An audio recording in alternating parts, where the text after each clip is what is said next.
So a new text-to-video model which goes by the name Kling has been introduced by a Chinese company, and based on what we've seen so far with the examples of this AI model, Kling appears to be at, if not above, OpenAI's Sora's level. And as if this wasn't huge enough news already, Tsinghua University released a Sora level text-to-video model as well, just a few days after. After Sora's announcement, we really didn't see anything that came close to its level, until all these releases have just come at once. So today we'll be answering these questions.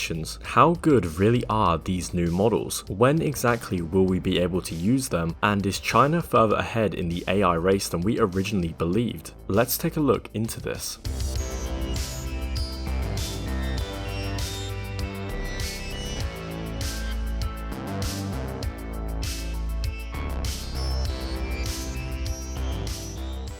So how good really are these new Chinese models? Well, let's first take a look at Kling. Kling was announced just about a week ago, with the company referring to it as an OpenAI Sora competitor. It is also worth noting that the company that made this model is a TikTok competitor company, so it goes without saying they have a lot of technological talent behind them, and this fact is evident with this new model. On the screen you'll see some of these examples that they've posted on their website, and they're pretty incredible to say the least. We really haven't seen anything that's at this level or even really near to this level since Sora. There was another Chinese model that released a few months ago and it was alright, but it wasn't high quality like this. And I don't know if anyone really saw this coming, because some AI news has come from China, but most of it has just been GPT-4 level models, something that seems to be becoming more common. And some of these videos are incredibly realistic to the point where you wouldn't even be able to tell if they were AI unless you knew you were looking for it. Like this video here of this Asian man eating noodles. If you watched this without me telling you it was AI, you'd probably not even think twice about it. With the only sort of giveaways that I noticed was how slowly he would eat the noodles. It didn't really feel like real time, and also one of his fingers looks slightly too long. And then as well as Kling, the new video model from Tsinghua University was announced, which was even more bizarre because we waited so long for anything and now suddenly these two models came out, and the information online regarding the Tsinghua University model is definitely a little bit more limited, but despite this model creating high quality videos, it does seem like it's a little bit lower in terms of quality than Sora and Kling. And on screen now, this is the announcement that they made with the university, where you can see the guy on stage announcing it in front of everyone, and there's a few example videos. You can see there they did the guy sitting on the clouds, which Sora did a while ago, so it gives you a bit of a comparison even though it's far away and a little bit low quality. So crazy that these two models have just been announced within days of each other, but out of them both, Kling is definitely the one to focus on. So when will we be able to access these models? Well, as far as Sora goes, we know that they're still trying to restrict the outputs. As far as Kling goes, it is reportedly available through their app for invited beta testers, and that's already a further step in the direction of public access compared to Sora, and it seems very unlikely that the Kling creators in China really care about the election year in the United States. But if I had to guess, I'd probably say that Kling will be available before Sora is, just based on how it seems like they're maybe being less careful and already letting people beta test it if they're invited, because no models near this quality are available to the public at all. So Kling would get all the initial people trying to test it out, all the people that have been waiting so long for a text-to-video model, even such as myself. I would probably pay to use this. But that being said, it will be incredibly difficult because these models are so GPU intensive. I don't know how much you'd actually be able to use and for what cost. But that being said, does this mean that China is further ahead in the AI race than we initially thought? Well, I'd have to say probably yes, because although we've seen a few language models come from China, I don't think anyone really expected a video model of this quality to just come out of nowhere. And I think one of the important things to remember is that us in the West, or at least if you're watching this, you're likely more on the English speaking side as opposed to the 0.1% of Chinese viewers, we can kind of be unaware of what's really going on in China because of things that are obvious, such as the language barrier. We just don't really know what they've got going on. So China might very well be further ahead than we realize. And who knows, maybe they'll bring out a new language model that blows GPT-4 away, although only time will tell. But do leave a comment, as I'm interested to know what you guys think about all this. And if you're still listening, I really appreciate you. Like and subscribe if you can, it really helps me out, and thanks for watching.